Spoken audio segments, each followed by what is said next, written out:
সুপ্রভাত বন্ধুরা, আজ হলো 15 জুন, 31 জ্যৈষ্ঠ, রবিবার। আজকের সকালের বিশেষ বিশেষ খবরগুলি হলো: আগামীকাল থেকে লঙ্গাই সেতুর মেরামত লোয়ারপুয়ায়।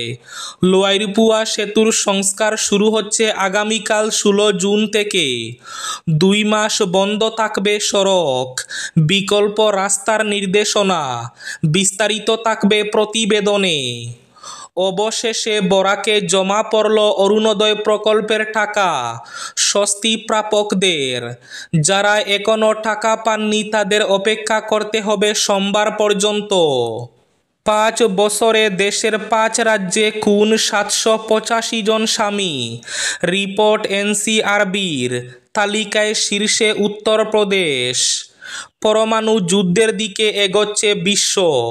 আমেরিকার সঙ্গে আলোচনায় বসতে অস্বীকার ইরানের। চুক্তি না করলে আরও ভয়ঙ্কর পরিণতি, হুঙ্কার ডোনাল্ড ট্রাম্পের। ইসরায়েলকে বাঁচাতে এলে পরিণতি হবে ভয়ঙ্কর, সতর্কবার্তা ইরানের। ইরান ইসরায়েল সংঘাতের মূল্য গুনছে দুনিয়া। 13% বাড়ল অপরিশোধিত তেলের দাম। ইরানে হামলায় বিশ্বজুড়ে পেট্রোপণ্যের দাম বেড়ে চলেছে। বিস্তারিত থাকবে প্রতিবেদনে। শিলচর স্টেশনের পিট লাইনে হচ্ছে না মেনটেনেন্স। কাঠগড়ায় ইলেকট্রিক বিভাগ। পাহাড় লাইনে চলা বিভিন্ন এক্সপ্রেস ট্রেনে চলছে না এসি। যাত্রী খুব চরমে। আহমেদাবাদ বিমান দুর্ঘটনায় মৃতের সংখ্যা বেড়ে 279। ধ্বংসস্তূপের নিচে এখনও আটকে বহু লাশ। ডিএনএ পরীক্ষায় শনাক্ত 11 জনের দেহ। মৃত বাবার দেহ শনাক্ত করতে ডিএনএ পরীক্ষার লাইনে 8 মাসের শিশুও। ব্যাংক থেকে ঋণ নেওয়ার ঘটনাকে ঘিরে পুরনো শিলচর লক্ষ্মীপুর রোড এলাকায় তীব্র উত্তেজনা। কাছাড় পুলিশে ব্যাপক রদবদল, বদলি 13 জন। আগামী কিছুদিনের মধ্যে বরাক উপত্যকার জেলা হাসপাতালগুলোতে এমআরআই মেশিন স্থাপন করা হবে, ঘোষণা মন্ত্রী কৃষ্ণেন্দু পালের। বরাক উপত্যকার প্রত্যেক সমষ্টিতে সড়ক নির্মাণের জন্য 30 কোটি টাকা বরাদ্দ করেছে সরকার।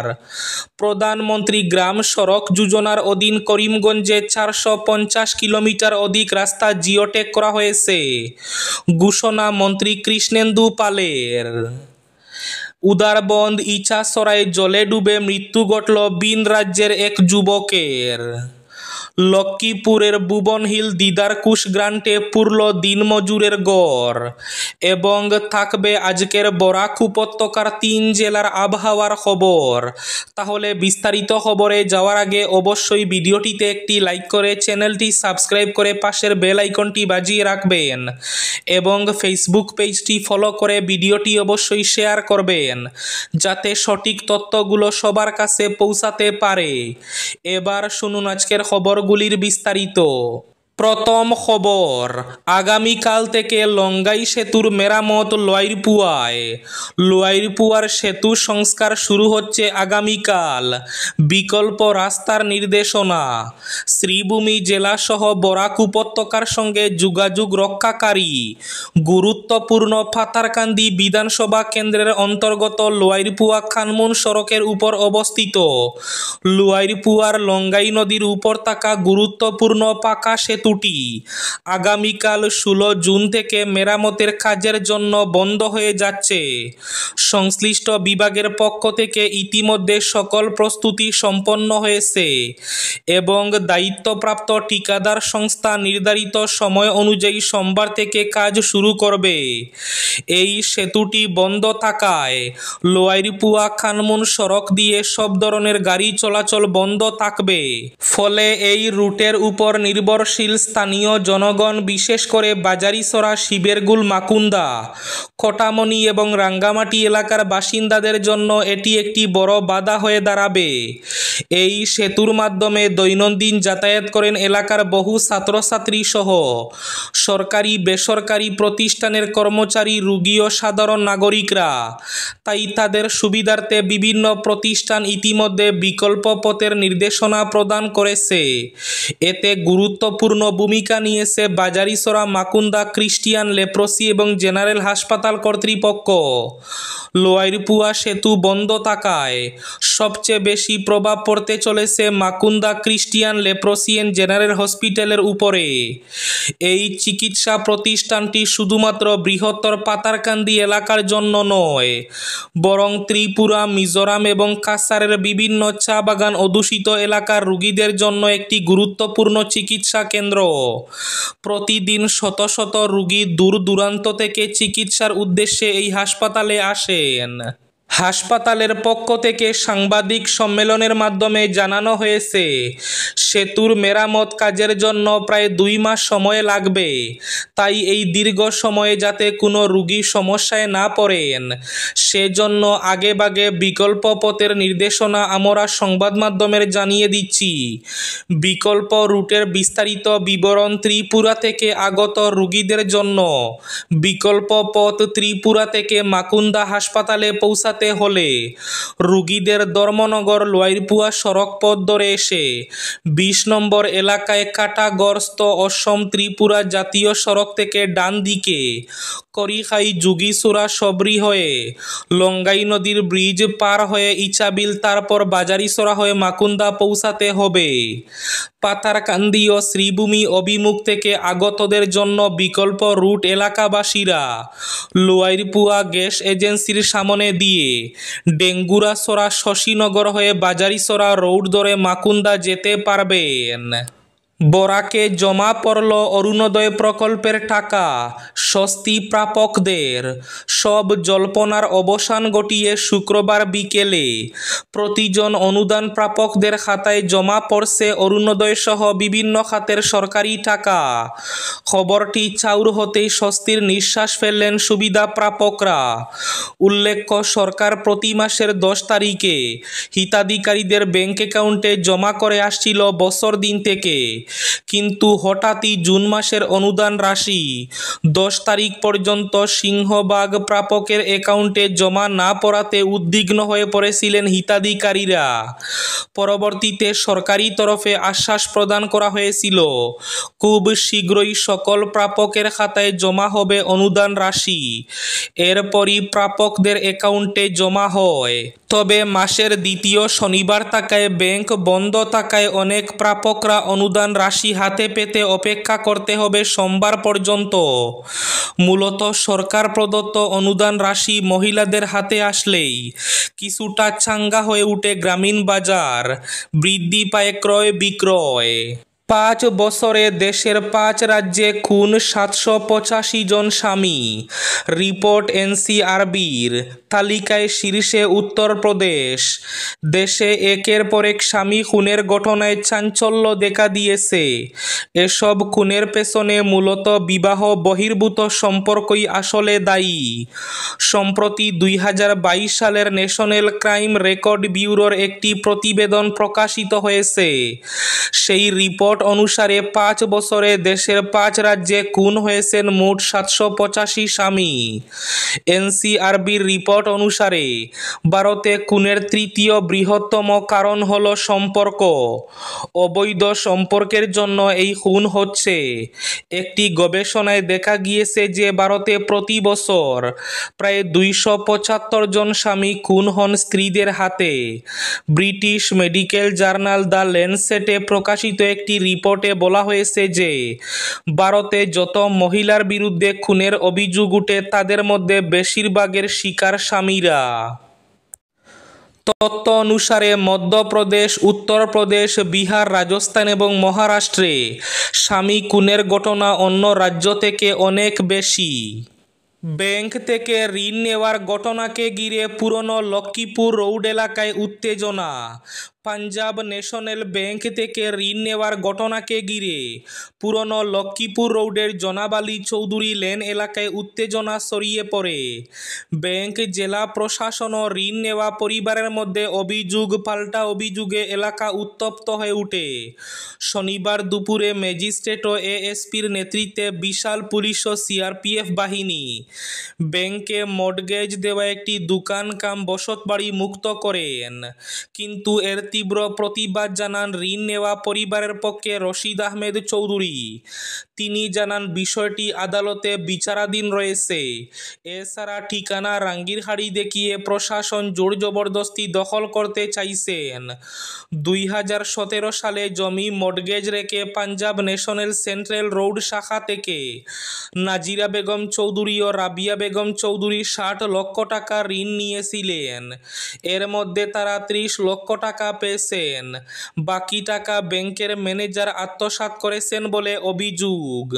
পরমাণু যুদ্ধের দিকে এগোচ্ছে বিশ্ব, আমেরিকার সঙ্গে আলোচনায় বসতে অস্বীকার ইরানের।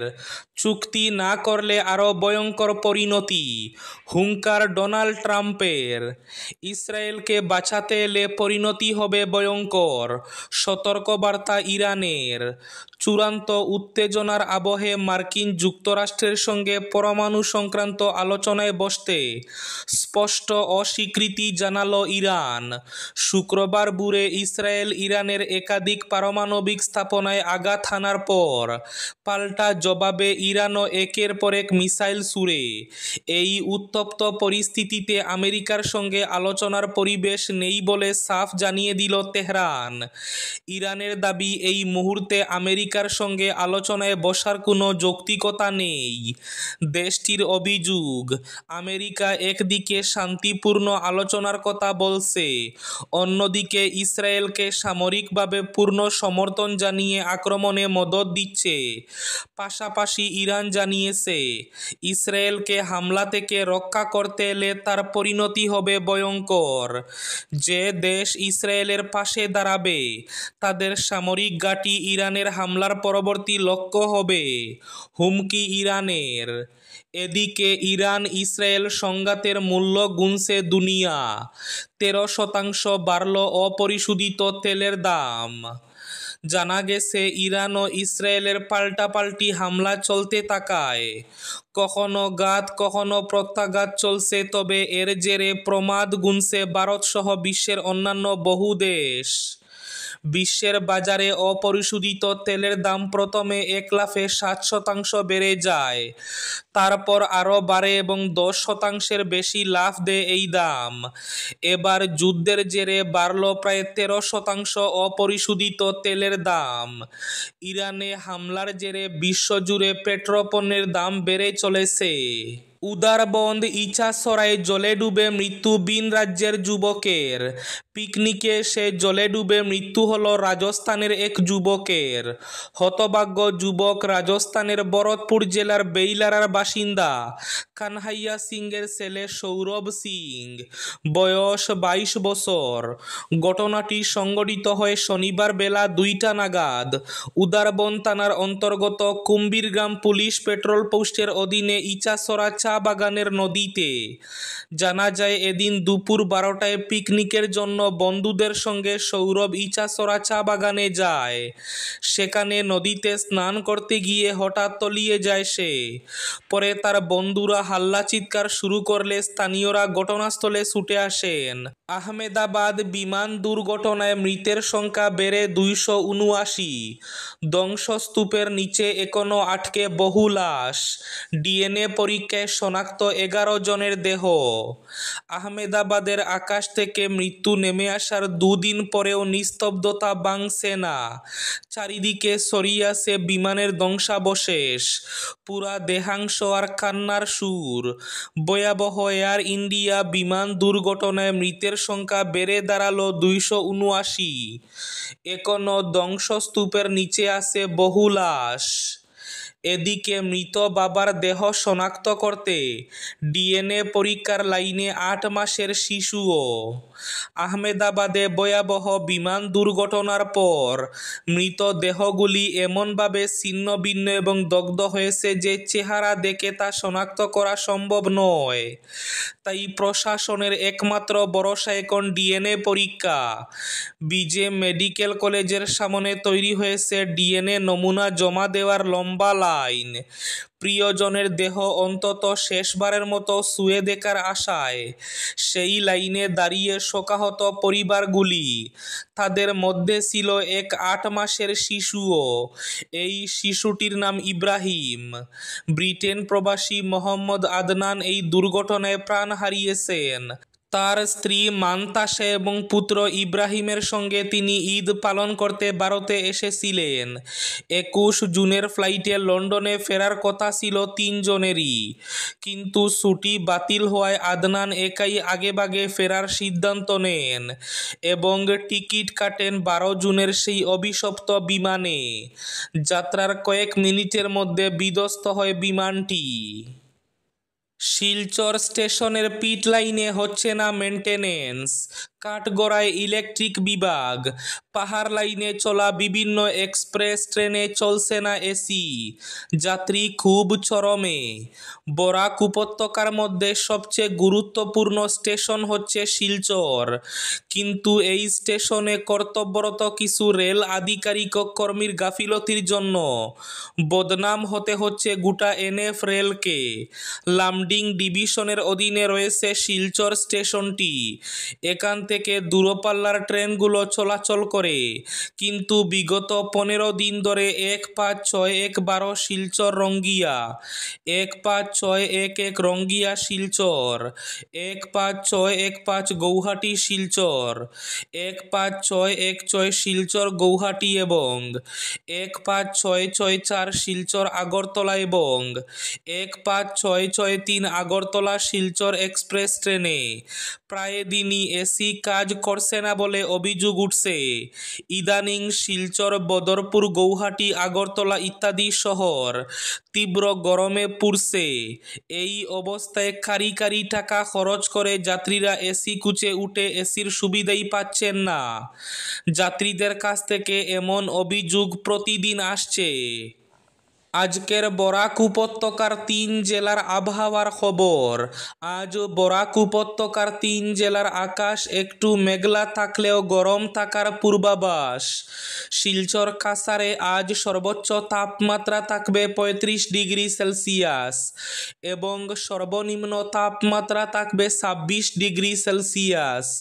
শ্রীভূমি জেলায় আজ সর্বোচ্চ তাপমাত্রা থাকবে 35 ডিগ্রি সেলসিয়াস এবং সর্বনিম্ন তাপমাত্রা থাকবে 25 ডিগ্রি সেলসিয়াস।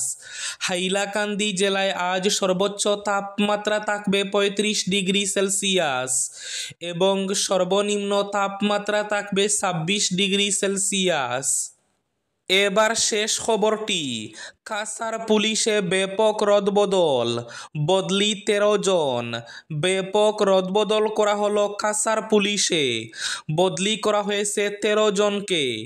এর মধ্যে 11 জন সাব ইন্সপেক্টর এবং 2 জন অ্যাসিস্ট্যান্ট সাব ইন্সপেক্টর।